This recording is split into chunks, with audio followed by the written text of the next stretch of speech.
Hello friends, welcome to easy notes for your online study channel. आप सबके अपने YouTube channel पे आप सभी का बहुत बहुत स्वागत है।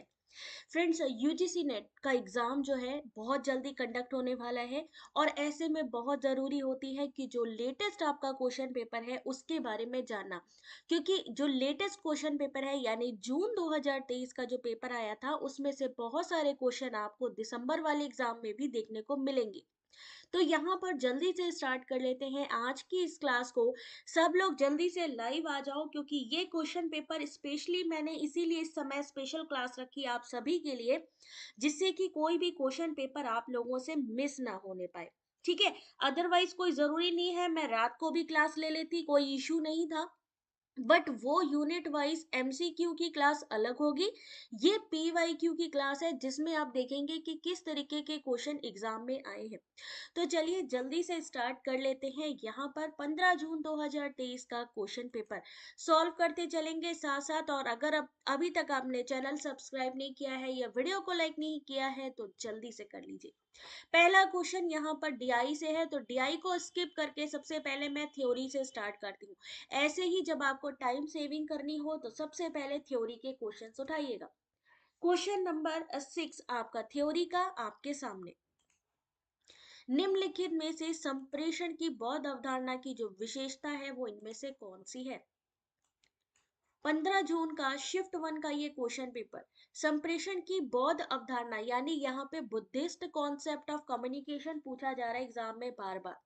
शुभ संध्या शीला सदफ, आंसर करते चलो सभी लोग, दीपिका योगेश निशा। क्वेश्चन नंबर 6 आपके सामने, और क्या होगा इस क्वेश्चन का सही आंसर। हम बौद्ध धर्म की बात करते हैं बट यहाँ बुद्धिस्ट कॉन्सेप्ट की ही बात करी गई है कम्युनिकेशन में। तो question number 6 option number D यानी बी डी और ई यानी process oriented, option number D creation of meaning और बिहेवियर सेंटर। निम्नलिखित विशेषताएं संप्रेषण की बौद्ध अवधारणा से संबंधित है, वो कौन सी है, वो ये तीनों है। क्वेश्चन को जल्दी जल्दी करवाएंगे क्योंकि टाइम कम रह गया है, इसलिए सबका फोकस होना चाहिए क्वेश्चन पे। क्वेश्चन नंबर 7 एनवीओडी का फुल फॉर्म जो है वो क्या है। क्वेश्चन नंबर 7 आप सभी के सामने। आपको इस क्वेश्चन को सॉल्व करने के लिए मैं दूंगी 30 सेकेंड।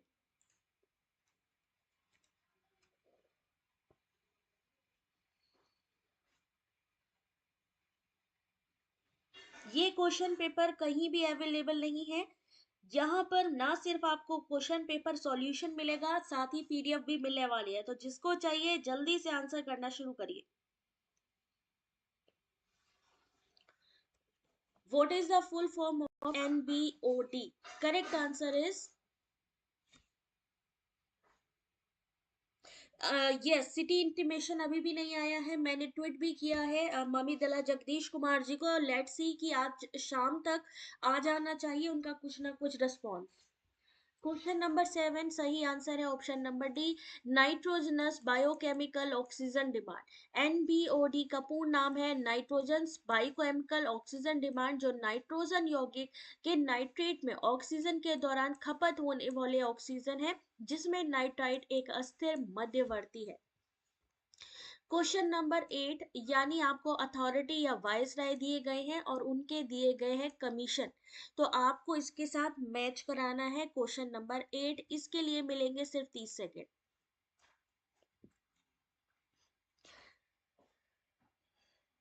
जिसको भी नेट जेआरएफ चाहिए बस क्वेश्चन को पढ़िए और ये सोच के रखिए कि मेरे को सिर्फ किस पे तीर चलाना है, मछली पे तीर चलाना है, यानी सिर्फ क्वेश्चन को देखना है और उसका आंसर करना है। हो सकता है यहाँ से क्वेश्चन आपके एग्जाम में रिपीट भी हो। कौन से वाइस राय या अथॉरिटी संबंधित है आयोग अध्यक्ष के साथ में। तो यहाँ पे क्वेश्चन नंबर 8 आपके सामने। रूमा आई एम गुड बेटा, आप कैसे हो। नीलम आंसर करते चलो बेटा। क्वेश्चन नंबर 8 सही आंसर देखिए, लॉर्ड रिपन किससे संबंधित है। लॉर्ड रिपन हंटर से संबंधित है। लॉर्ड कर्जन किससे संबंधित है, रेले से संबंधित है। विलियम बेंटिंग मैकाले से संबंधित है। वही भारत सरकार किससे संबंधित है, सर्वपल्ली राधाकृष्णन, यानी correct answer option number C. Question number 9 आपके सामने। मिलेंगे सिर्फ 30 सेकेंड, जल्दी और फास्ट आंसर करिए। यहाँ पर ये जो क्वेश्चन आप देख रहे हैं, सेम यही पैटर्न, सेम यही आपको क्वेश्चन का पूरा फॉर्मेट दिखने वाला है, तो इसकी प्रैक्टिस हो जाएगी तो एग्जाम में बिल्कुल डर नहीं लगेगा। सर्वेक्षण शोध में अमुक्त प्रश्नों की कमियों की पहचान कीजिए। अमुक्त यानी क्लोज एंडेड क्वेश्चन जो हैं उसके डिसएडवांटेज बताने हैं क्वेश्चन नंबर 9 में।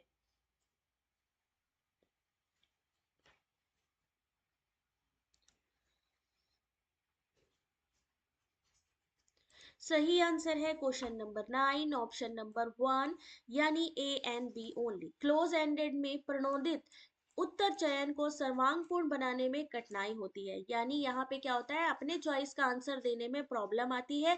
उत्तरदाताओं के उत्तरों को स्वाभाविकता का ह्रास होता है, यानी वो एक तरीके से उनको पता है कि हमें क्लोज एंडेड का मतलब है कि हमें बस इतना बताना है कि हाँ यस या नो, हमारे पास ज्यादा ऑप्शन नहीं दिए गए, उसी स्ट्रक्चर में ही हमें आंसर करना है। तो उसमें क्या होता है, उनकी स्वाभाविकता का ह्रास होता है और उनको अपनी जो ओरिजिनल क्वेश्चन का आंसर देना होता है वो नहीं दे पाते। तो सही answer question number 9, option number 1। Question number 10 आपके सामने। बेशक एक्स वाई जेड राजनीतिक दल को आगामी चुनावों में भारी बहुमत प्राप्त होने वाला है, ऐसा हर कोई कह रहा है।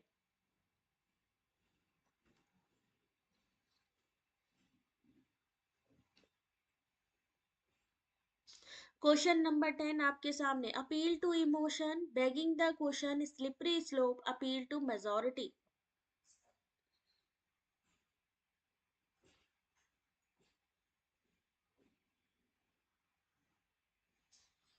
सही आंसर है option number D, appeal to majority. यहां से बहुत क्वेश्चन आ रहा है, इसको हम और किस नाम से भी जानते हैं, एड पॉपुलम के नाम से भी जानते हैं, जहां पे हम भीड़ के पीछे चल रहे हैं। यानी अगर कोई चीज ये काम कर रहा है तो हम भी कह रहे हैं कि अच्छा ठीक है, किसी ने कहा कि भाई इस राजनीतिक दल को बहुत ज्यादा बहुमत मिलेगा, हमने कहा अच्छा ठीक है, हाँ ऐसा हो रहा है।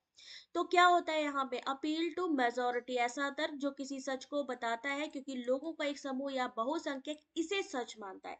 क्योंकि बहुत सारे लोग इसको सच मानते हैं, इसलिए हमने भी इसको सच मान लिया। क्वेश्चन नंबर 11 आपके सामने। मिलेगा सिर्फ आपको 30 सेकेंड क्वेश्चन का आंसर करने के लिए। जिसको नेट जेआरएफ क्वालिफाई करना है, जल्दी जल्दी क्वेश्चन को पढ़ें और आंसर करें।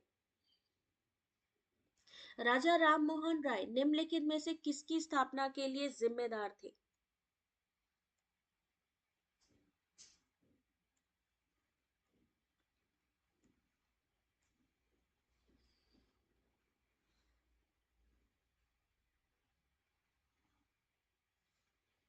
क्वेश्चन नंबर 11, करेक्ट आंसर है आपका option number B, Hindu college. Hindu college Kolkata, presidency विश्वविद्यालय कोलकाता, जिसे हिंदू कॉलेज के नाम से भी जाना जाता है। किसे? प्रेसिडेंसी कॉलेज को हिंदू कॉलेज के नाम से भी जाना जाता है। महान समाज सुधारक राजा राम मोहन राय ने इसकी स्थापना की थी। और ये कॉलेज औपचारिक रूप से कब खोला गया था? 20 जनवरी 1817 को। इस कॉलेज को वर्तमान में प्रेसिडेंसी विश्वविद्यालय के नाम से भी जाना जाता है। क्वेश्चन नंबर 12 आपके सामने। ऐसे क्वेश्चन का क्या बता सकते हैं कि किस यूनिट से किया गया क्वेश्चन है ये वाला?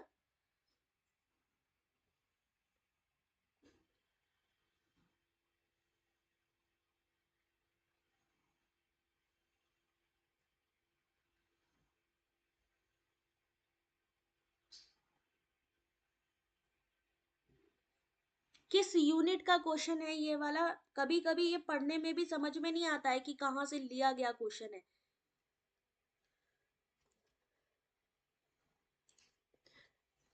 विषय वस्तु विश्लेषण प्रलेखों पाठों के विश्लेषण का एक उपागम है जो गुणात्मक पदों में विश्लेषित विश्लेषित करने का प्रयत्न करता है।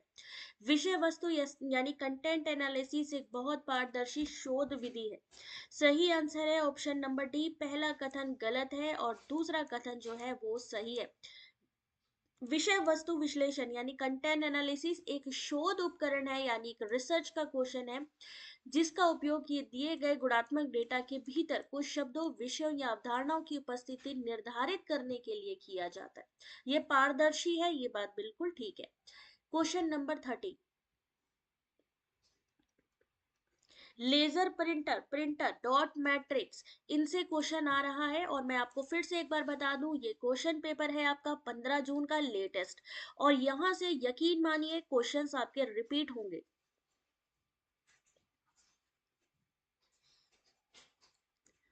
निम्नलिखित में से कथन लेजर प्रिंटर पर लागू होता है?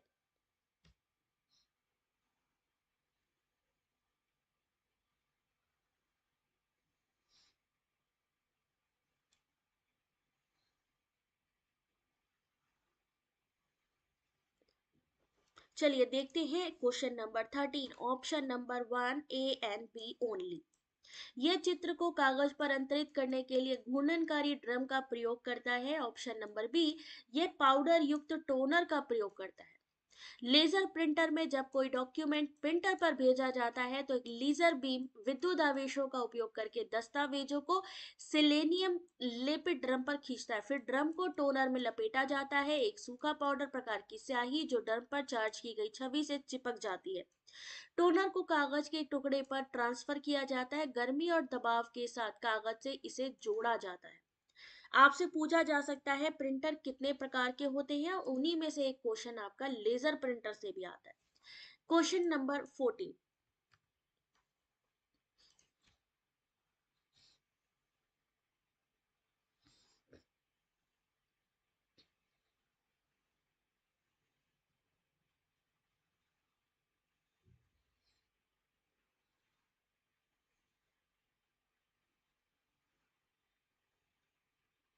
क्वेश्चन नंबर 14 और सही आंसर है इसका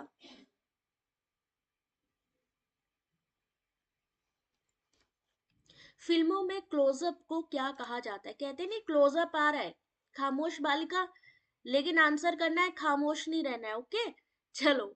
इन film closeups are term as, 14 का आंसर कुछ कह रहे हैं बी, कुछ कह रहे हैं सी, और सही आंसर है सी, विजुअल पैराडाइम्स यानी दृश्य प्रतिमान।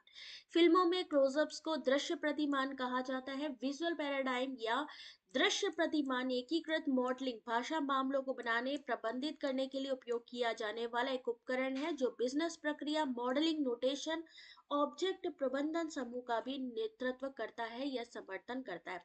अब ये वाला क्वेश्चन आपकी कौन सी बुक से लिया गया है? बबली जोया, ये क्वेश्चन बेटा कौन सी बुक से लिया गया है? क्या कोई इसको बता सकता है? अब बिल्कुल खामोश रहने का टाइम नहीं है, अब कंटिन्यू बोलने का टाइम है, ठीक है? तो जो भी है, आपको जितना भी आता है उसका सही यूटिलाइज करिए और आंसर करते जाइए। ये किसी बुक में नहीं है, ये किसी बुक में नहीं है, आपकी जनरल अवेयरनेस के क्वेश्चन है ये, जनरल अवेयरनेस के, किसी बुक में आपको ये नहीं मिलने वाले। और याद रखिए, अगर यहाँ पे इन्होंने इस बार proactive paradigm, static paradigm, visual के बारे में, ऑल्टर्ड पैराडाइम के बारे में पूछा है, यानी हो सकता है अभी विजुअल के बारे में पूछा है, अगली बार स्टैटिक या विजुअल का डिफरेंस पूछ ले, तो आप यहाँ पर पैराडाइम से रिलेटेड ये पूरी जानकारी गूगल बाबा से मांग लेंगे। गॉस किससे मांगेंगे? गूगल बाबा से, कि बताइए क्या क्या चीजें होती है। क्लोजअप्स के लिए दृश्य प्रतिमान है, तो बाकियों के लिए क्या होगा? Question number 15, length of question देखिए कितना है। क्वेश्चन नंबर 15 आपके सामने, और यही है आपका एग्जैक्ट क्वेश्चन का पैटर्न।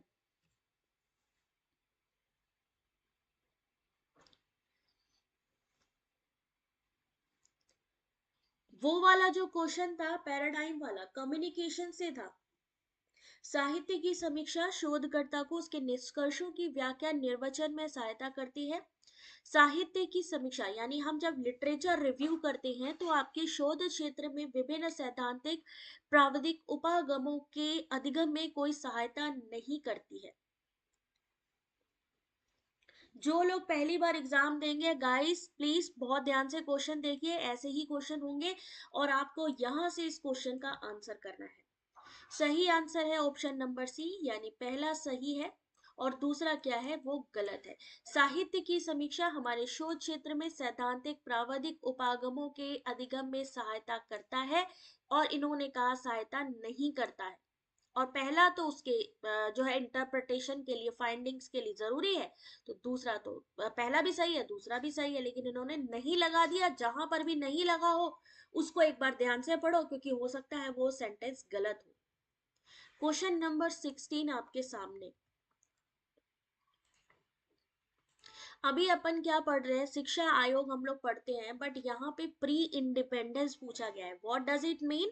कि हमसे जरूरी नहीं है कि एनईपी 2020 से संबंधित पूछा जाए, प्री इंडिपेंडेंस भी आपसे एजुकेशन कमीशन के बारे में पूछा जा सकता है।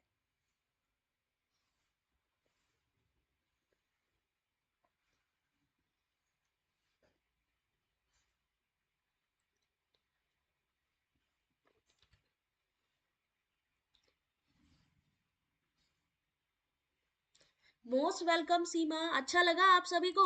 मैं कंटिन्यू पूरे जून के क्वेश्चन पेपर करवा रही हूँ बेटा आप सभी के लिए, इसलिए कोई भी क्लास इस समय आप लोग मिस ना करें। क्वेश्चन नंबर 16 ऑप्शन नंबर सी।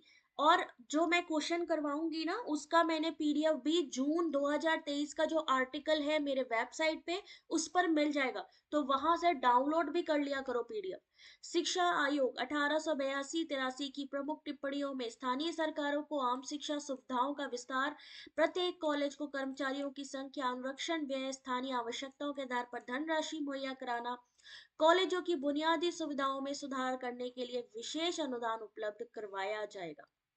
ऐसे ही आपकी जो पंचवर्षीय योजना है उनसे संबंधित भी पूछा जा सकता है। क्वेश्चन नंबर 17 रीजनिंग का एक क्वेश्चन, टाइम मिलेगा सिर्फ 30 सेकेंड्स। देखते हैं कितने लोग 30 सेकेंड में इस क्वेश्चन का आंसर निकालेंगे। हेमलता, मनी, नसीमा, आंसर करो बेटा फास्ट। कोई बात नहीं, गलत सही कुछ भी नहीं, कोई टेंशन नहीं है, आराम से करो। अभी पूजा मैं दिखाती हूँ किधर से। ई वाला कौन सा नहीं दिख रहा? एक लड़की अपने घर से दक्षिण की ओर 12 किलोमीटर चलती है, फिर बाएं मुड़ती है, 26 किलोमीटर चलती है, फिर वो बाएं मुड़ी, 37 किलोमीटर चली, फिर वो दाएं मुड़ी और अपने कार्यालय पहुंचने के लिए 6 किलोमीटर चली। लड़की का कार्यालय उसके घर से किस दिशा में है? किसी भी बुक से क्वेश्चंस नहीं मिलेंगे आपको, यानी it's IQ test, it's aptitude. ध्यान से देखिए, आपको सबसे पहले डायरेक्शन पता होना चाहिए। पूरब, ये डायरेक्शन हमेशा याद रखिए। पूरब हमारा इस दिशा में ही होगा, पश्चिम यहाँ पे होगा, उत्तर यहाँ पे होगा और दक्षिण यहाँ। इस डायग्राम को हमेशा याद रखिए। एक लड़की अपने घर से दक्षिण की ओर चलती है, अपने घर से दक्षिण की ओर यानी यहाँ चली। यहाँ चलने के बाद वो 12 किलोमीटर चली और फिर बाएं मुड़ गई। बाएं मुड़ी, 26 किलोमीटर गई, 26 किलोमीटर से फिर बाएं मुड़ी, 37 किलोमीटर चली गई। फिर वो दाहिनी ओर मुड़ी और दाहिने मुड़ करके कितना वो चली है, वो 6 किलोमीटर चली है। अब इन्होंने पूछा है यहाँ से लेकर यहाँ तक के बीच कौन सी दिशा में, किलोमीटर नहीं पूछा है, किस दिशा में। तो अगर हम इस दिशा की बात करें तो इस दिशा में आपका क्या आएगा, यहाँ पर पूरब भी आएगा और उत्तर भी आएगा, क्योंकि ये बीच का डायरेक्शन इसने लिया हुआ है। ये कहाँ लिया हुआ है? बीच का डायरेक्शन लिया हुआ है। तो सही आंसर है नॉर्थ ईस्ट। सिर्फ आपको पूरब, पश्चिम, उत्तर, दक्षिण कहाँ पे है ये अपना डायग्राम दिमाग में बिठा लो, यहीं से ही सारे क्वेश्चन सॉल्व करने हैं। ठीक है। Question number 18, let's see 30 second में कौन सॉल्व करता है इस क्वेश्चन को।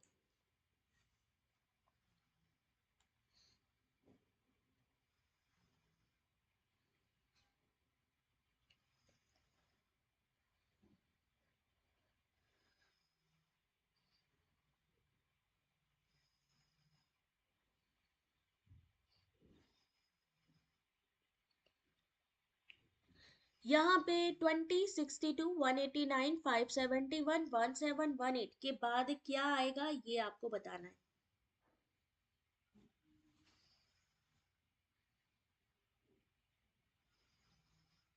चलिए ध्यान से देखिए इस क्वेश्चन का सही answer, question number 18 option number 1 कैसे होगा। यहाँ पे सबसे पहले तो इन दोनों के बीच का डिफरेंस देखिए, 20, 62, 62, 189, 189, 571। जब इनका डिफरेंस आप देखेंगे तो आप कहोगे कैसे सॉल्व हुआ।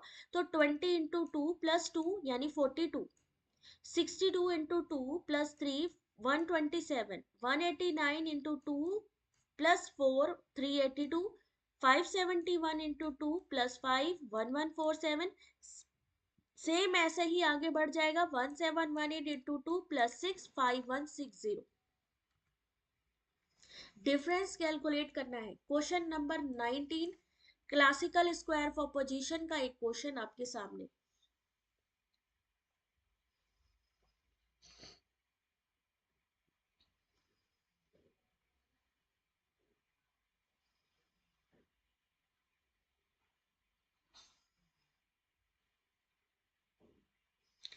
क्वेश्चन है कि कौन सा कथन तार्किक रूप से समतुल्य है, यानी दोनों का मतलब एक जैसा है।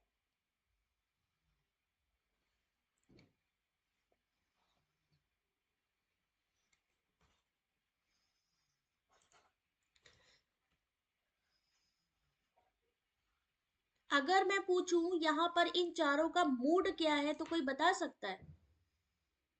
इन चारों का अगर मैं पूछूं मूड क्या है तो क्या कोई बता सकता है? सवर्णो, कंचन, बता सकते हो बेटा इनका मूड क्या निकल के आ रहा है?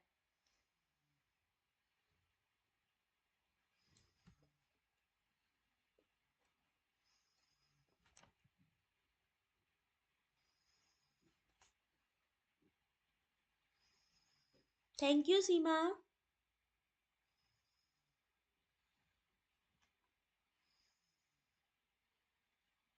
चलिए यहाँ पे बेटा ध्यान से देखिएगा, क्वेश्चन नंबर 20 सही आंसर है option number D, A B and सी।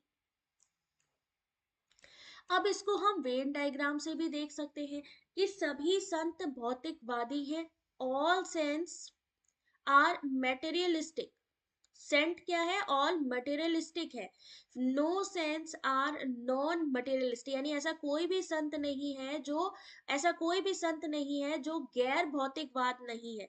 तो यहाँ पर आपका ये बी ऑप्शन भी सही बैठता है। All non materialist are non saint, जो नॉन मटेरियलिस्ट है वो संत गैर संत है, वो बिल्कुल सही बात है। जो भी रिलेशनशिप इस गोले के अंदर है उन सबको हम सार्थक मानते हैं, तो इसलिए option number D. Question number 21,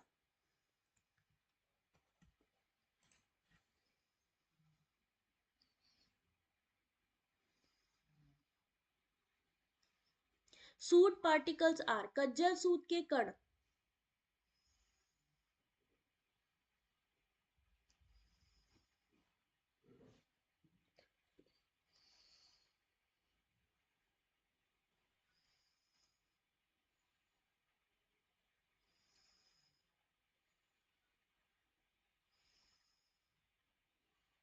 चलिए देखते हैं इस क्वेश्चन का जो सही आंसर है वो क्या होगा। क्वेश्चन नंबर 21, हो सकता है सूट पार्टिकल से फिर से क्वेश्चन आए तो ध्यान से देखिएगा। ऑप्शन नंबर सी है इस क्वेश्चन का सही आंसर, यानी इसे ब्लैक कार्बन भी कहा जाता है। जो काजल लगाते हैं ना, इसकी बात करी गई है, इसे हम ब्लैक कार्बन भी कहते हैं। टॉक्सिक विषाक्त होते हैं और ये क्या करते हैं, ग्लोबल वार्मिंग में कंट्रीब्यूट भी करते हैं। क्या करते हैं, penetrate into deeper part of lungs, फेफड़े में अंदर तक प्रवेश भी कर सकते हैं सूट पार्टिकल्स। क्वेश्चन नंबर 22, सिर्फ 30 सेकेंड का टाइम मिलने वाला है आपको, आंसर करिए।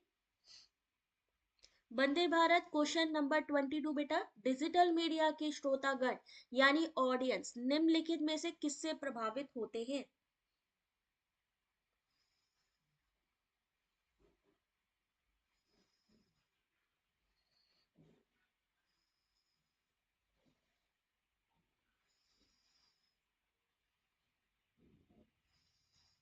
लेट्स सी इस क्वेश्चन का सही आंसर क्या होगा।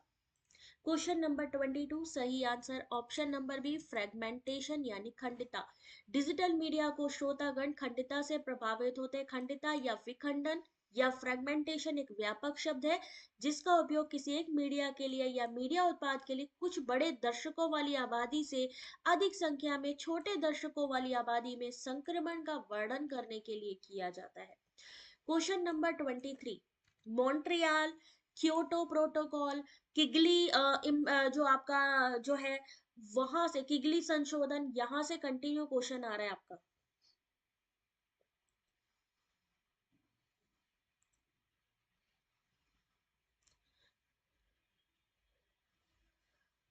मॉन्ट्रियल प्रोटोकॉल में हाल ही में किया गया संशोधन है?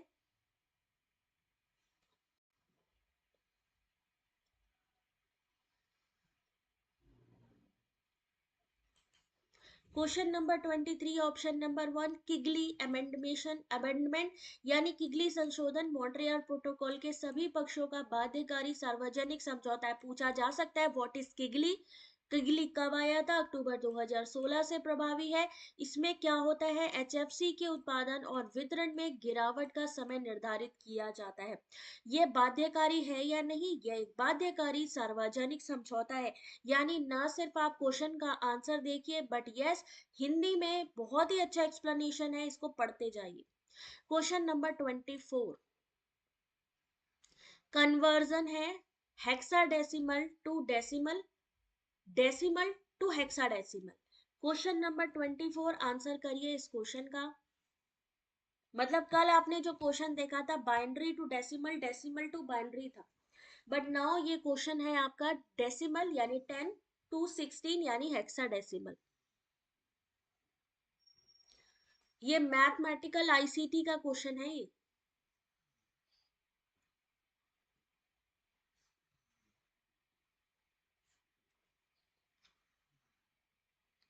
Very good. यूएई में कॉप 28 का सम्मेलन था, समिट है, बिल्कुल सही बात है। जितने भी कॉप समिट्स हुए हैं, कॉप 25 है ना, कॉप 20, कॉप 28, उनको ध्यान से देख लीजिएगा और कॉप का फुल फॉर्म भी याद रखिएगा।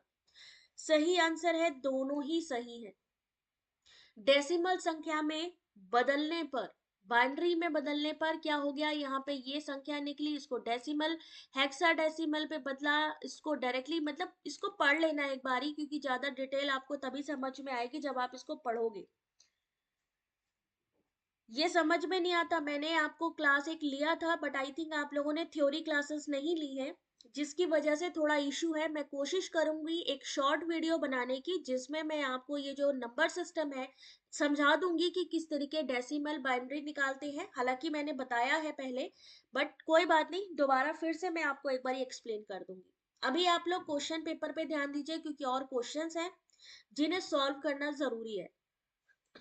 क्वेश्चन नंबर 25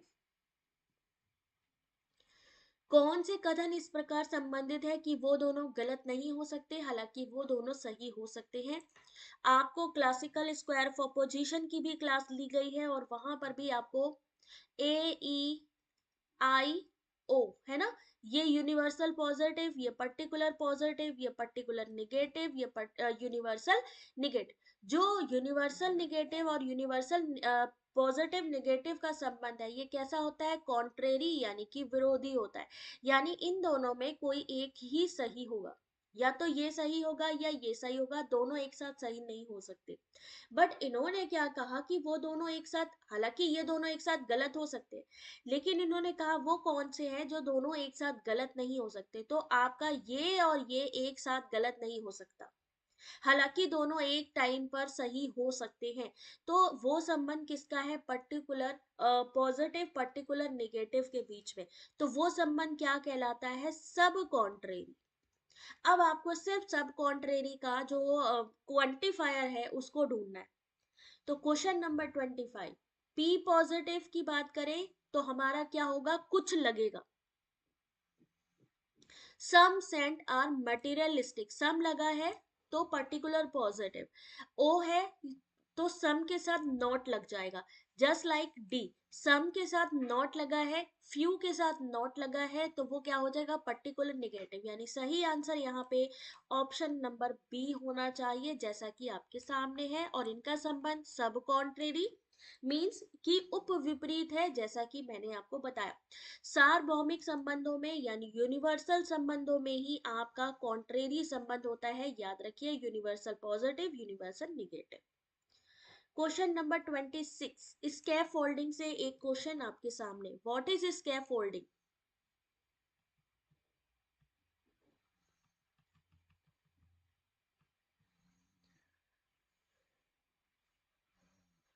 स्कैफ फोल्डिंग के उदाहरण निम्नलिखित में से कौन से हैं? एडी होगा, ए ई लिखा है कहाँ पे बेटा?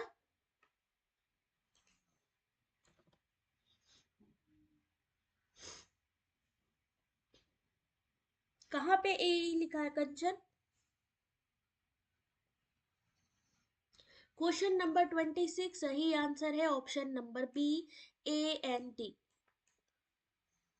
किसी समस्या के समाधान के लिए संकेत और सूत्र प्रदान करना, विद्यार्थियों के चिंतन को निर्देशित करने के लिए सूचक प्रश्न पूछना।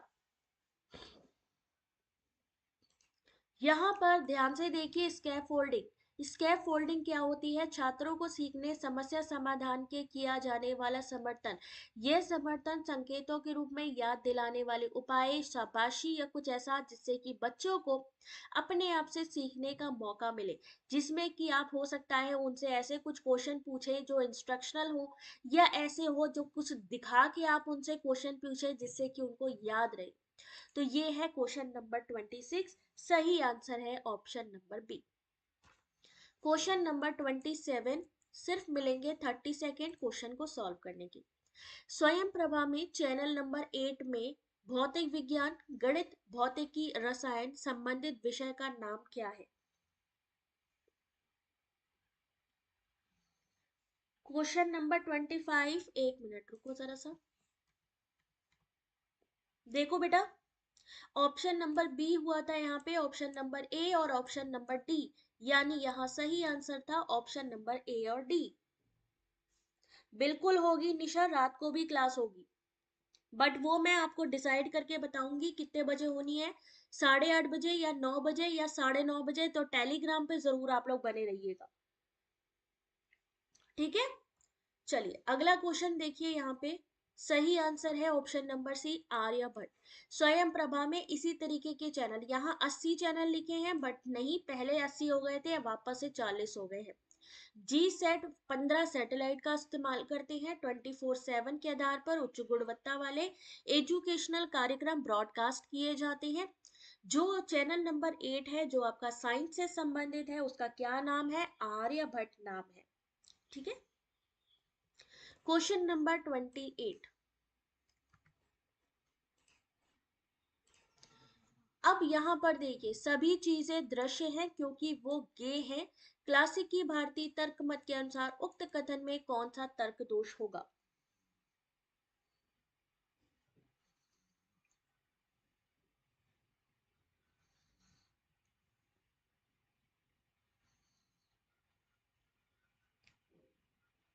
बंधन, अगर क्वेश्चन में गलती नजर आ रही है या ऑप्शन में गलती है बेटा, तो वहां पर एनटीए की तरफ से एक ऑप्शन है और वो है ये कि जो भी ऑप्शन आपका इंग्लिश में होगा उसको वो करेक्ट मानेंगे, ठीक है। अगर आपका हिंदी और इंग्लिश ऑप्शन लिखा हुआ है और आप मान लीजिए हिंदी में आंसर करते हो उस ऑप्शन को, तो वो क्या करेंगे, किस में सही मानेंगे? इंग्लिश वाले ऑप्शन को सही मानेंगे। इसलिए इस चीज का ध्यान रखिए, ऑप्शन गलत हो भी सकते हैं, तो आप इंग्लिश हिंदी दोनों को रीड करके आंसर करिए। सही आंसर है ऑप्शन नंबर बी, अनुपसंहारी। सभी चीजें दृश्य हैं क्योंकि वो ये हैं। भारतीय तर्क मत के अनुसार उक्त कथन में अनुपसंहारी तर्क दोष है। जब कोई हेतु एक ऐसे पक्ष से संबंधित हो जो किसी निश्चित व्यक्ति या व्यक्तियों की श्रेणी का नहीं बल्कि अनिश्चित रूप से सभी वस्तुओं के लिए हो, तो अनुपसंहारी तर्क दोष होता है। किसके लिए होता है? वस्तुओं के लिए। क्वेश्चन नंबर 29, डेटा इंटरप्रिटेशन का एक क्वेश्चन। डीआई के क्वेश्चन जनरली हम टेबल में देखते हैं बट ऐसे भी आते हैं।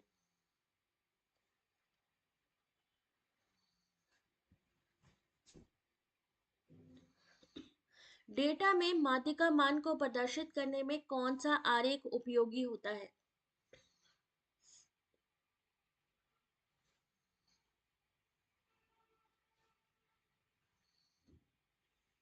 15 जून का लेटेस्ट क्वेश्चन पेपर आपके सामने, यूजीसी नेट पेपर 1। यहाँ पर अगर इन्होंने ये 4 ऑप्शन दिए हैं, इट मीन्स कि यहाँ से कोई और नेक्स्ट ऑप्शन आ सकता है कि बार चार्ट क्या है, बॉक्स प्लॉट क्या है, पाई चार्ट क्या है, स्कैटर प्लॉट क्या है। इन चारों के बारे में आपने अभी गूगल पे सर्च मारना है। सही आंसर है box plot. Box plot diagram का उपयोग डेटा में माध्यिका मान को प्रदर्शित करने में इस्तेमाल किया जाता है। क्वेश्चन नंबर 30, आईसीटी का एक क्वेश्चन आप सभी के सामने, देखते हैं 30 सेकंड में कर पाते हैं कि नहीं।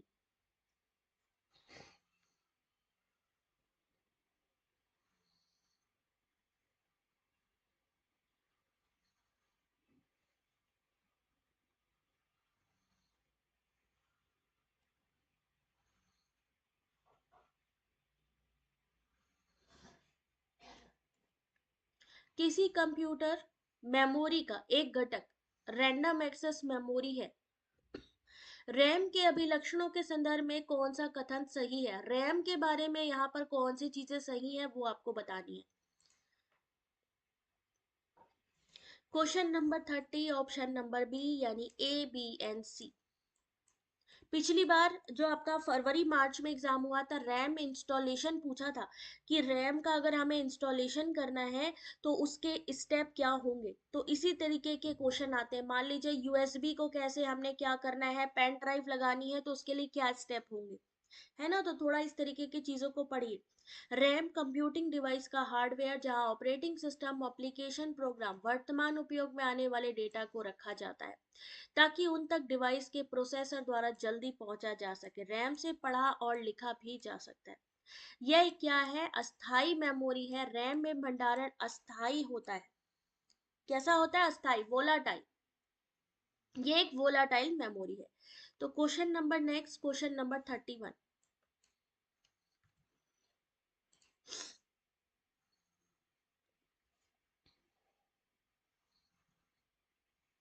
सोनम फिट एंड फाइन, जल्दी जल्दी बेटा। मनीषा आंसर करते चलो। हेमलता,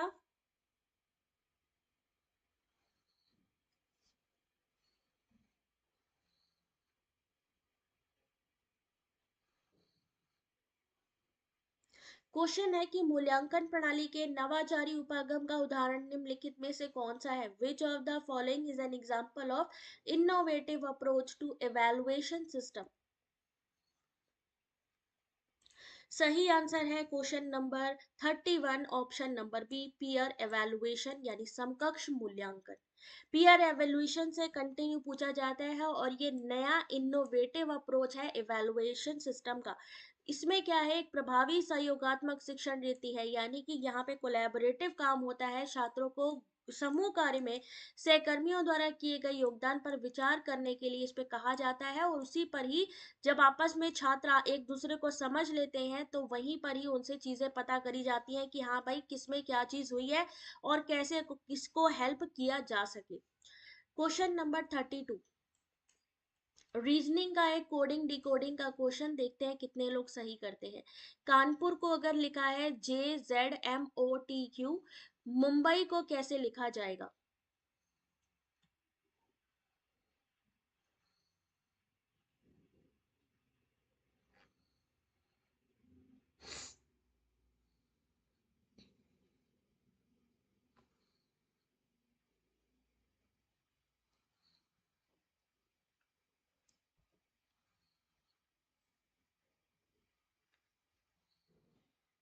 चलिए देखते हैं इस क्वेश्चन का सही आंसर।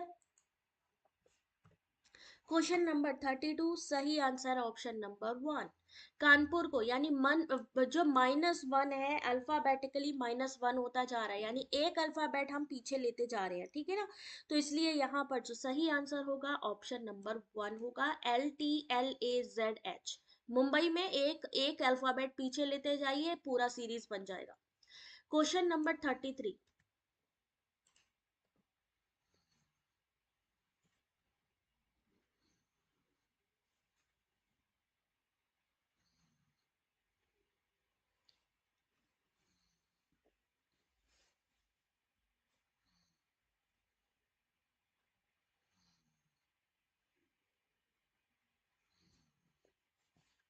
कम्युनिकेशन समुदाय और समन्वय शब्द व्युत्पत्ति के आधार पर एक दूसरे से जुड़े हैं। जैसे जैसे मानव समाज का विकास हुआ है, संप्रेषण की अधिकाधिक सरल प्रणालियां सामने आई हैं। सही आंसर है question number C. Question number कितना था भाई? 33 का ऑप्शन नंबर सी। पहला सही और दूसरा गलत। क्वेश्चन नंबर 33, पहला सही कि ये दोनों की व्युत्पत्ति एक दूसरे से जुड़ी है। कम्युनिकेशन, कम्युनिटी, कम्युनियन, ये तीनों चीजों की। जैसे जैसे मानव का विकास हुआ है, संप्रेषण की अधिकाधिक सरल प्रणालियां सामने आई हैं। ये कथन गलत है। क्वेश्चन नंबर 34, यहां पर आपको बताना है, मैं क्वेश्चन को नहीं पढ़ूंगी क्योंकि यही ट्रिकी क्वेश्चन है। देखते हैं कैसे सॉल्व करते हैं आप।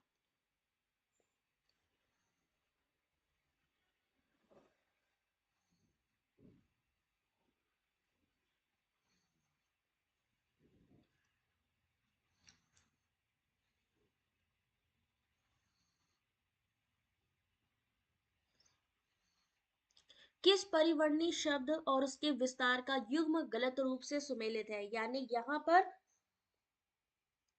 अभी डीआई नहीं हुई, अभी डीआई बाकी है।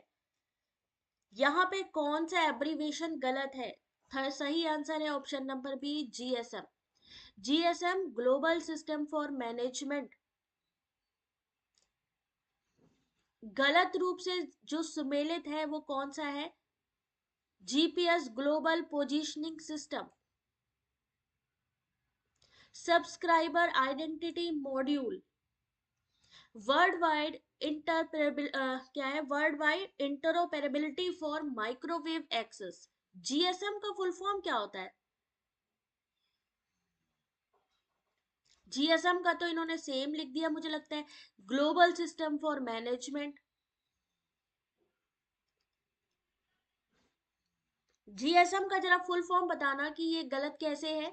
आप लोग एक बारी इसको जरा क्रॉस चेक कर लेना, और जितने भी इस तरीके की चीजें हैं, जीपीएस, जीएसएम सेम है ना, इन सब के बारे में इनके एब्रीविएशन जरूर पढ़ना शुरू करो।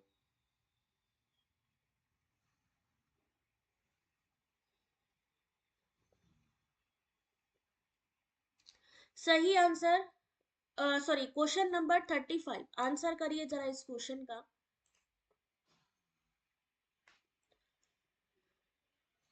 यदि कथन दिया है सभी संत भौतिकतावादी हैं, सही है, तो कौन सा कथन सही माना जा सकता है?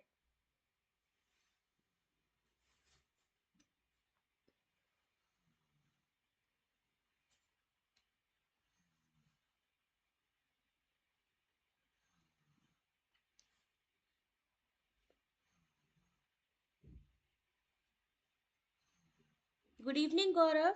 Thank you Hemlata. बस आप लोग बेटा क्वेश्चन को पढ़ते जाओ, क्योंकि यहाँ पर चीजें आपको क्लियर होती जाएंगी। यहाँ सही आंसर है ऑप्शन नंबर बी। अब आप कहोगे कि सभी, सभी जहां पर भी सभी लगा हो, या हमारे सामने ऑल लिखा हो, हमारे सामने एवरी लिखा हो, समझ जाओ यूनिवर्सल पॉजिटिव है। यूनिवर्सल पॉजिटिव, एक स्क्वायर ऐसे बना लीजिए, यानी ये यूनिवर्सल पॉजिटिव है। मूड पूछा जाए तो हमारे सामने मूड क्या बन के आएगा? ए। यूनिवर्सल पॉजिटिव का साइन क्या है? ए।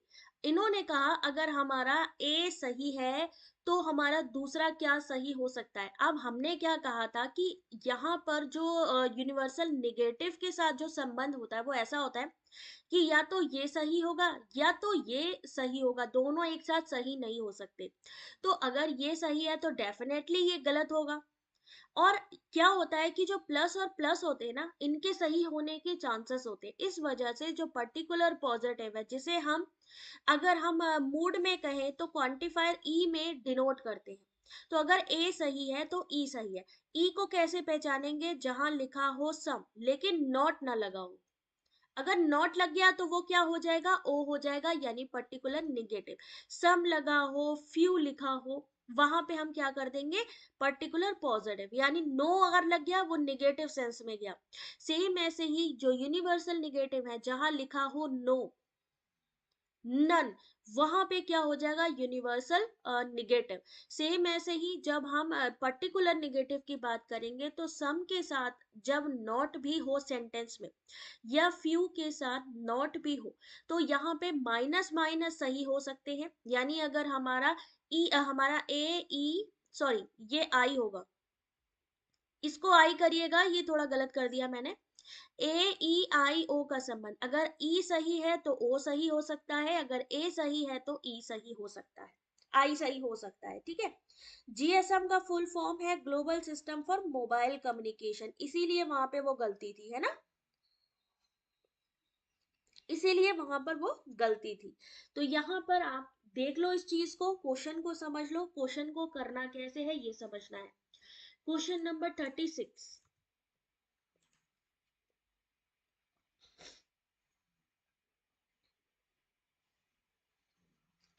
ये पूरा पेपर मुझे करवाना है अभी, तो अभी इसी वजह से हम लोग क्वेश्चन ज्यादा से ज्यादा इस समय सॉल्व कर रहे हैं, क्योंकि एग्जाम आने वाले हैं, और अगर इससे रिलेटेड क्वेश्चन आ जाए तो एटलीस्ट हम अटेम्प्ट कर पाए। Humanistic approach to learning, exam time पे क्या होता है, उस समय हम क्या कहते हैं, ज्यादा से ज्यादा भाई पीवाईक्यू करिए, ज्यादा से ज्यादा एमसीक्यू। बट हमारे लिए डैम बहुत अच्छा एक बेनिफिशियल है कि हम यहाँ जून का पेपर सॉल्व करें। मैंने आपको फरवरी मार्च का पेपर भी सॉल्व करवाया है, जून का पेपर भी करवाया है। तो इस वजह से ये लेटेस्ट जो है ना आपके सामने बहुत ही इंपॉर्टेंट है। सही आंसर है ऑप्शन नंबर सी, यानी कि ये सभी। यह बेहतर अधिगम के लिए आत्म प्रेरण पर बल देता है, उच्चतर शिक्षा के अधिगम पर आधारित है, जिज्ञासा को प्रोत्साहित करता है, अभिक्रियाशीलता को बढ़ाता है, और इसका मानना है कि अधिगम तब प्रभावी होता है जब आवश्यकता आधारित होती है। मानवतावादी लर्निंग। Question number 37। इतने सारे क्वेश्चन, आई थिंक आप लोग जरा मुझे ध्यान से बताना, आप लोग यूट्यूब पे बहुत सारी क्लासेस देखते होंगे। अभी 47 मिनट्स हो रहे हैं। 47 मिनट्स में मैंने without any chatting, without any gossiping, 37 question पे हूं मैं। स्टार्टिंग के 5 क्वेश्चन छोड़ दीजिए क्योंकि वो डीआई के हैं। तो अगर इतना पॉजिटिवली और इतना कह सकते हैं कि फोकस्ड आपको क्वेश्चन पेपर दिया जा रहा है, तो बहुत ध्यान से सॉल्व करिए। कौन सा ऑप्शन नहीं दिख रहा? कोई बात नहीं, उसको पीडीएफ में देख लेना बेटा। ओजोन परत जो हमें नुकसानदेह पराबैंगनी किरणों से बचाती है, वो कहाँ पे स्थित होती है? यानी आपको बताना है ओजोन परत कहाँ पे होती है। सही आंसर ऑप्शन नंबर बी। अब आपको ट्रोपोस्फेयर, स्ट्रेटोस्फेयर, मेसोस्फेयर, आइनोस्फेयर, इन सब के बारे में भी पता होना चाहिए। मान लीजिए पूछ लीजिए, आप पूछ लिया कि हेलीकॉप्टर कहाँ पे चलता है, ठीक है, या पक्षी कहाँ पे उड़ते हैं, या फिर जमीन पे जो जीव रहते हैं उस मंडल को क्या कहते हैं। ओजोन को जो हम मेजर करते हैं, उसकी कौन सी इकाई से मेजर करते हैं, कौन सी इकाई से हम ओजोन लेयर को मापते हैं? अभी वो लोग यहीं से कर देंगे क्वेश्चन। समताप मंडल है यहाँ पे। ओजोन लेयर को किससे मापा जाता है भाई? दिखाई नहीं दे रहा क्लियर ललिता? सबको क्लियर नहीं दिखाई दे रहा है कि बच्चे सिर्फ ललिता को क्लियर नहीं दिखाई दे रहा है? एक बारी जरा, एक बारी हैंड्स अप कर दो जिससे कि मुझे पता चल जाए।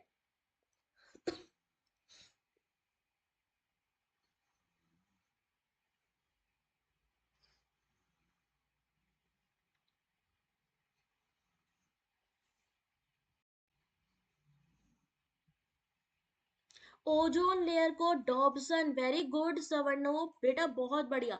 किससे मापा जाता है? डॉबसन इकाई से मापा जाता है ओजोन का, ओजोन परत को।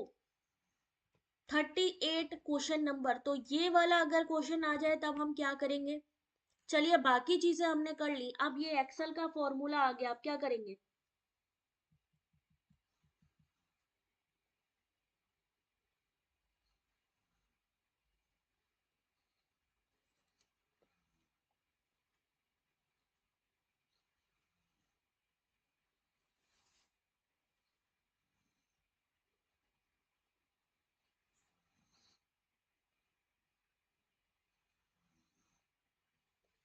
यहाँ पे एक एक्सेल का फॉर्मूला है, फॉर्मूले में पूछा गया है कि सम शीट 1 शीट 4 D18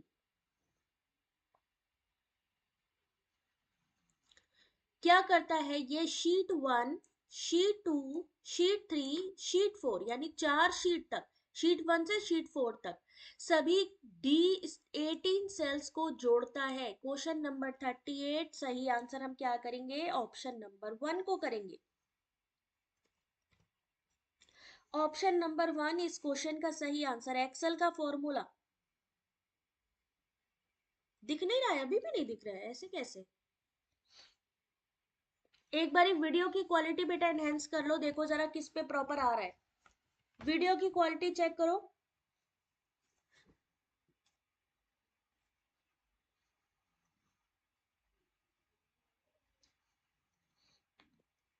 या एक बारी क्या करो, वीडियो को थोड़ा बैक ले जाओ और दोबारा से वापस आओगे तो प्रॉपर दिखने लगेगा। ये नहीं आता बेटा अभी? शंकला, चलो मैं कोशिश करती हूँ, ठीक है, मैं प्रोवाइड करती हूँ।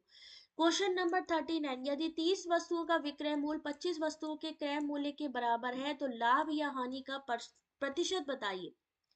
जल्दी से, बस थोड़े से क्वेश्चन रह गए। मनीषा कह रही है 480 पे प्रॉपर दिख रहा है। ये एक्चुअली ओरिजिनल क्वेश्चंस है जो एग्जाम में एग्जैक्ट आए हैं, कुछ भी हेर फेर नहीं है। डेट इज वाई थोड़ा सा विजिबिलिटी इशू हो सकता है। दिख रहा है अरुण?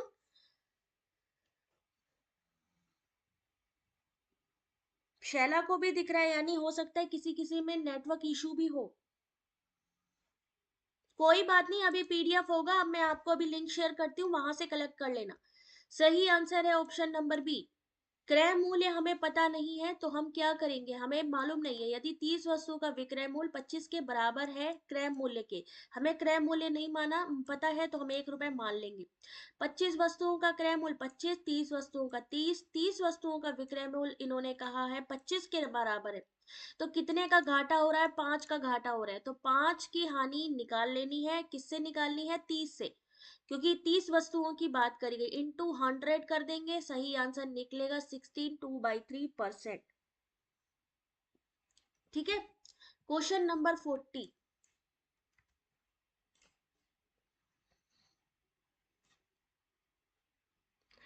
वो हमें लग रहा है कि तुम लोग लाइक नहीं करते हो ना, तो सिस्टम कभी कभी नाराज हो जाता है। तो भाई जल्दी से लाइक और शेयर कर दिया करो, क्योंकि ये चीजें आप सभी के लिए ही इंपॉर्टेंट है। चल ही नहीं रहा है क्लास? ऐसे कैसे भाई? बाकी सबको चल रहा है क्लास। एक बार ही बंद करके दोबारा फिर से स्टार्ट करो बेटा। लिखा है तक्षशिला में पाठ्यक्रम विविध व्यापक था, उसमें तकनीकी विज्ञान शामिल था। नालंदा के पाठ्यक्रम में तकनीकी विज्ञान शामिल नहीं था। नालंदा और तक्षशिला की बात करी गई है। सही आंसर है इस क्वेश्चन का ऑप्शन नंबर 1, दोनों ही सही है। तक्षशिला में विविध व्यापक पाठ्यक्रम था, उसमें टेक्निकल जो विज्ञान था वो शामिल था। नालंदा के पाठ्यक्रम में तकनीकी विज्ञान शामिल नहीं था, तक्षशिला में था। नेक्स्ट क्वेश्चन, क्वेश्चन नंबर कितना है भाई? 40 था ये, 41। बस अब तो 3-4 क्वेश्चन रह गए। क्लोरीन जल को शुद्ध करने के लिए सर्वाधिक प्रयोग में आने वाला किफायती रासायनिक रोगाणुनाशी है। पेयजल में फ्लोराइड की इष्टतम मात्रा में बच्चों के दांतों में कैविटी रोकने में मदद करती है। 41 का मैं डायरेक्टली आंसर दिखाती हूँ, दोनों सही है। क्लोरीन जल को शुद्ध करने के लिए सर्वाधिक, सबसे ज्यादा क्या करते हैं? क्लोरीन का इस्तेमाल करते हैं ना पानी को साफ करने के लिए, टंकी वगैरह में डाल दिया जाता है, सरकारी जितने भी आते हैं पानी। पेयजल में फ्लोराइड की इष्टतम मात्रा में बच्चों के दांतों में कैविटी रोकने में मदद मिलती है। सही है। क्वेश्चन नंबर 42, यदि आप यह निष्कर्ष निकालना चाहते हैं कि दिए गए चर का दूसरे चर के साथ कारणात्मक संबंध है, तो आपको दूसरे संभव कारणात्मक चरों को खारिज करने में समर्थ होना होगा। इसमें समाविष्ट कार्य कारण संबंध कौन सा होगा? Good evening Jyotsna.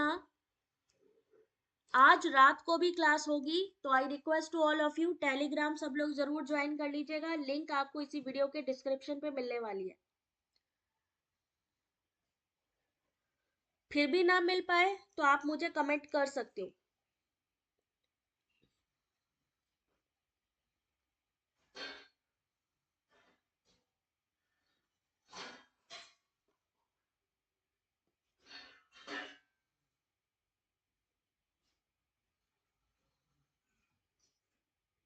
चलिए ध्यान से देखिए, क्वेश्चन नंबर 42 सही आंसर होगा option number D, internal validity rule. Question number 42 explanation पढ़ लीजिएगा, option number D. 43 question number,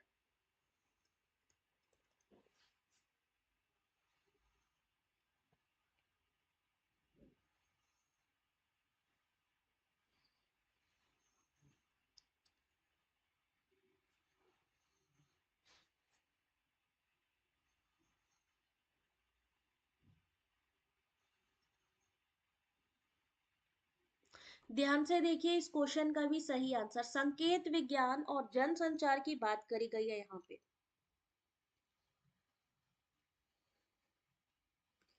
ये पीडीएफ आपको कहाँ मिलने वाला है, ये लिंक मैं आप लोगों के साथ शेयर कर रही हूँ। यहाँ पे जाएंगे, बाकी की भी जो पीडीएफ है वो भी आपको मिल जाएगी। उसके अलावा यहाँ पे एमसीक्यूज और मॉक टेस्ट भी है, उसको भी आप लोग देख सकते हो। हमारी वेबसाइट पे है, आप जाओ विजिट करो।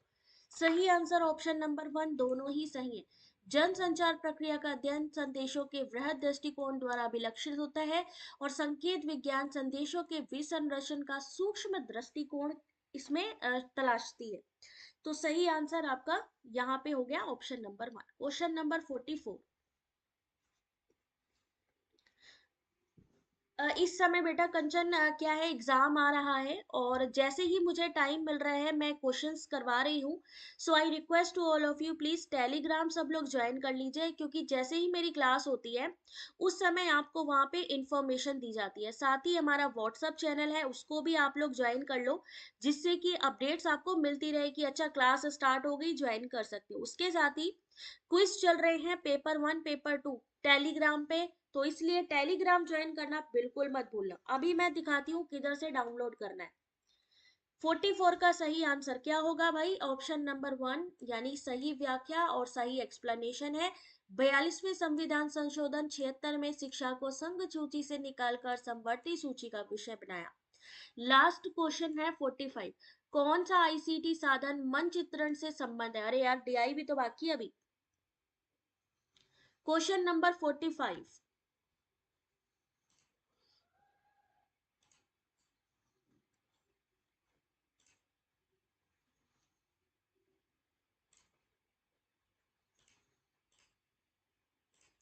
सबको गूगल दिख रहा है? सबको गूगल आई होप दिख रहा होगा। यहाँ पे हमारे चैनल का नाम डाल दीजिए, easy notes for you online study dot in. Dot in, dot India जिसको हम बोल सकते हैं। एंटर करिए, ब्लू रंग का लोगो बना है, सबसे पहले आपको दिख जाएगा। यहाँ पे आप देख सकते हो स्क्रीन पे, मैं आप लोगों को दिखाने की कोशिश कर रही हूँ कहाँ से आपको पीडीएफ डाउनलोड करनी है। Easy notes for you online study dot in, यानी इसी चैनल का नाम। यहाँ पे unit wise note, PYQ revision, दिसंबर का जो थ्योरी क्लासेस है 2023 में भी जो यूनिट वाइज मैंने एमसीक्यूज कराए हैं वो भी मिलेंगे। अब बात करते हैं, इसको ओपन कर लीजिए, इसको ओपन करिए। अभी मैं दिखा रही हूँ। जैसे ही आप ओपन करेंगे बेटा, यहाँ पे आप मेनू देखिए बना हुआ है। यहाँ पे देखिए लिंक भी है, यूट्यूब से लेके टेलीग्राम तक की हर एक लिंक यहाँ पर प्रोवाइड की गई है। आप लोग इस लिंक पर भी क्लिक कर सकते हो। आई होप आप लोगों को दिख रही होगी, पूरा कंटेंट अवेलेबल है। टेलीग्राम का भी ऑप्शन यहाँ पे दिख रहा होगा। ये साइट पे आपको मिल जाएगी पूरी जानकारी। थोड़ा सा स्क्रॉल करके आप नीचे आएंगे। इस समय थोड़ा हैंग हो रहा है क्योंकि सिस्टम हॉट हो गया बिल्कुल मेरा, क्योंकि क्लास हो गई लंबी। 1 मिनट होल्ड करिए, मैं ट्राई कर रही हूँ कि हैंग ना हो ये देखिए, यूजीसी नेट पे टिक करेंगे, स्टडी मटेरियल सिलेबस आपको सारी चीजें दिसंबर का मिल जाएगा। प्रीवियस ईयर क्वेश्चन में जून 2023 का क्वेश्चन पेपर देखिए, मेनू ओपन करिए आप। आपको वैसे नहीं समझ में आ रहा है, मेनू ओपन करिए। प्रीवियस ईयर क्वेश्चन पेपर पे सामने दिखाई देगा जून 2023 का क्वेश्चन पेपर, फरवरी का question paper, PYQ revision, mock test पे मॉक टेस्ट मिल जाएंगे। फिर भी नहीं आता कोई गल नहीं, आप थोड़ा सा नीचे आइए, यहाँ पर देख सकते हैं क्वेश्चंस भी दिए गए हैं, आप क्वेश्चन आंसर भी कर सकते हो। थोड़ा सा यहाँ आइए तो देखिए यूजीसी नेट जून 2023 क्वेश्चन पेपर आपको दिखा कि नहीं दिखा? दिखा, वेरी गुड। थोड़ा सा नीचे आइए, अब आपको थ्योरी क्लासेस हमने कुछ नहीं पढ़ा मैडम, अब किधर से हम नोट्स ले, यहाँ से लीजिए। यूजीसी नेट दिसंबर 2023 पेपर 1 प्रिपरेशन, फरवरी मार्च का क्वेश्चन पेपर। अब जून का मैडम क्वेश्चन पेपर नहीं मिल रहा है, हमने इसको ओपन किया, हमने यूजीसी नेट जून 2023 क्वेश्चन पेपर को ओपन किया। हम स्क्रॉल करके नीचे आए, नीचे आए तो हमारे सामने 2023 का जून के जितने भी क्वेश्चन पेपर हैं सब दिखने लगे। कहाँ पे दिखने लगे ये देखिए, स्क्रीन पे डाउनलोड का ऑप्शन है, डाउनलोड करिए। यहाँ पे किनारे क्वेश्चंस भी चल रहे हैं, क्वेश्चन को करना चाहो वो भी, कितने क्वेश्चंस हैं यहाँ पे, ये क्वेश्चन पेपर है। आंसर मैं आपको दिखा रही हूँ, मैं कहाँ पे लगा रही हूँ आंसर। ये देखिए, मैंने अभी तक 13 जून का क्वेश्चन पेपर, 22 जून का पेपर, 17 जून का पेपर, 17 जून शिफ्ट 1 शिफ्ट 2, 23 फरवरी क्वेश्चन पेपर, 19 जून का पेपर, 13 और 14 जून का पेपर। और यहीं पर अब एक नेक्स्ट यहाँ पर आपको एक और दिखाई देगी लाइन टेबल की, वहां पे आपको ये 15 जून का क्वेश्चन पेपर दिखाई देगा। अब इसको डाउनलोड करने के लिए आपको सिर्फ इस पे एक बार क्लिक करना है। अभी मैं कहीं और तो गई नहीं हूँ, ऐसा तो नहीं है नहीं कि मैं अलग साइट पे जा करके मैंने लगा दिया होगा क्वेश्चन पेपर, नहीं ना। तो ये रहा क्वेश्चन पेपर जो मैंने कल पढ़ाया था। ये क्वेश्चन पेपर को डाउनलोड का बटन होता है, डाउनलोड कर लीजिए, डाउनलोड कर लो बेटा। ये सारी चीजें आप लोगों के लिए है, कोई चार्जेस नहीं है, सिर्फ आपको एक बार विजिट करना है इस पे। नहीं समझ में आए कोई बात नहीं, मेनू सर्च कर लो आप। ठीक है, आई बात समझ में? और जल्दी से भाई वीडियो को लाइक भी कर दो। क्वेश्चन नंबर 45 सही answer option number B, A B C. ICT साधन मनचित्रण, ये क्वेश्चन कई बार आया है। Mind mapping ICT tools, MindMeister, XMind और सी मैप। यहाँ पे कंप्लीट कर सकते हैं ये देखिए, बट अभी क्या है कि डीआई के क्वेश्चन बाकी है। डीआई देख लो कैसी डीआई आई थी आपके सामने। थैंक यू कंचन। अभी देखो जरा ध्यान से, क्योंकि बार बार हो सकता है जैसे जैसे एग्जाम आएगा हम लोगों के पास टाइम नहीं होगा। तो यहाँ पे एक क्वेश्चन है, और क्वेश्चन में है कि टोटल नंबर ऑफ चिल्ड्रन, यानी एक गांव है, उस गांव में 5800 यानी 5800 चिल्ड्रंस है, जिसमें से 3600 यानी 5800 हमारे चिल्ड्रन है गांव में। मान लीजिए कोई गांव है, उसमें से 3600 आपके जो क्या है जो स्कूल जाते हैं। अगर हमें जानना हो कि कितने लोग स्कूल नहीं जाते हैं, तो इनको आपस में माइनस कर सकते हैं। ठीक है, परसेंटेज में दिया है कि मान लीजिए village V1 V2 V3 V4 V5। Question है कि V4 और V5, ठीक है, दोनों में बालकों की संख्या, इन्हीं दोनों गांवों में स्कूल नहीं जाने वाले बालकों की कुल संख्या से लगभग कितना प्रतिशत अधिक है। जल्दी से आंसर ही देख लो, ठीक है। यहाँ पे V4 और V5 की बात कर रहे हैं। बालकों की कुल संख्या है 5800। अब 5800 में हम V4 V5 को जोड़ लेंगे, यानी 18% और 31% निकालेंगे तो टोटल आएगा 2842। उसी में जो स्कूल जाने वाले बच्चों की संख्या है, तो 3600 का क्या निकालेंगे, या तो इन दोनों को एक साथ जोड़ दीजिए, और या फिर अलग अलग भी निकाल सकते हो। जोड़ेंगे तो आपको कितना होगा, 43% निकालना होगा। अलग अलग जोड़ोगे तो 21%, 22% या 31% एक साथ भी निकाल सकते हो। 1548, यानी टोटल उन V4 V5 में जो बच्चे हैं वो है 2842, स्कूल जाने वाले हैं 1548। जब आपस में माइनस करेंगे, आपस में क्या मिलेंगे, जो बच्चे स्कूल नहीं गए, डिफरेंस लिखेंगे इनटू 100 अपॉन क्या निकालेंगे, 1294। जो बच्चे स्कूल नहीं गए, जो बच्चे जो आपके यहाँ पे स्टेटमेंट में है स्कूल नहीं गए, नीचे लिखेंगे, आपस में डिवाइड करेंगे, सही आंसर आएगा 120। दिख ही नहीं रहा है?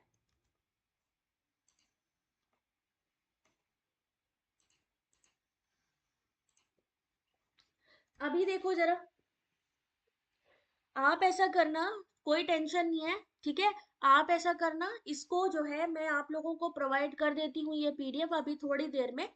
आपने सिर्फ क्वेश्चंस को देखना और समझना है।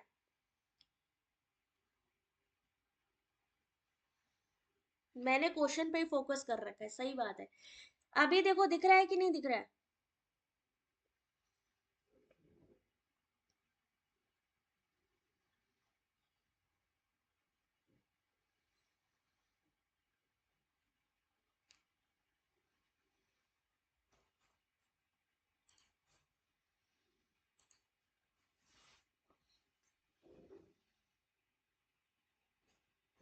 अभी क्लियर है?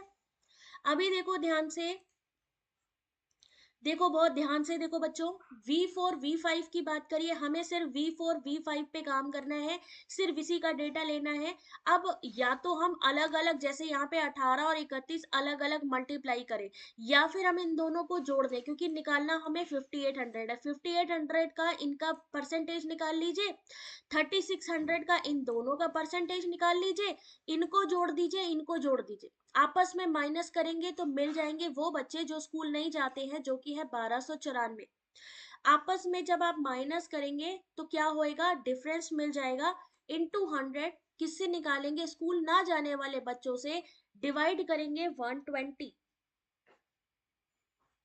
कोई गल नहीं है, आप लोग एक काम करो, ये क्वेश्चन को मैं आप लोगों को पीडीएफ दूंगी, पढ़ लेना। जो ना समझ में आए मैं आपको नेक्स्ट क्लास में क्लियर कर दूंगी, क्योंकि अभी क्या है कि बहुत सारी डीआई के क्वेश्चन ऐसे होते हैं जो फ्री माइंड में समझने जरूरी होते हैं।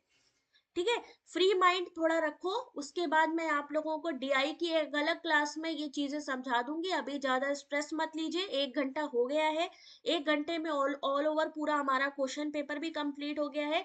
ये डीआई के 5 क्वेश्चन स्पेशल डीआई की क्लास में मैं सॉल्व करवाऊंगी। तब तक के लिए अपना ध्यान रखिए, take care, God bless you. और कोई भी इशू हो टेलीग्राम पे या मुझे इसी वीडियो में कमेंट करके पूछ सकते हैं। अब रात की क्लास का टाइमिंग टेलीग्राम पे और व्हाट्सएप चैनल पर मिल जाएगा, वहां से आप हमें ज्वाइन कर लीजिए। Thank you very much, God bless you.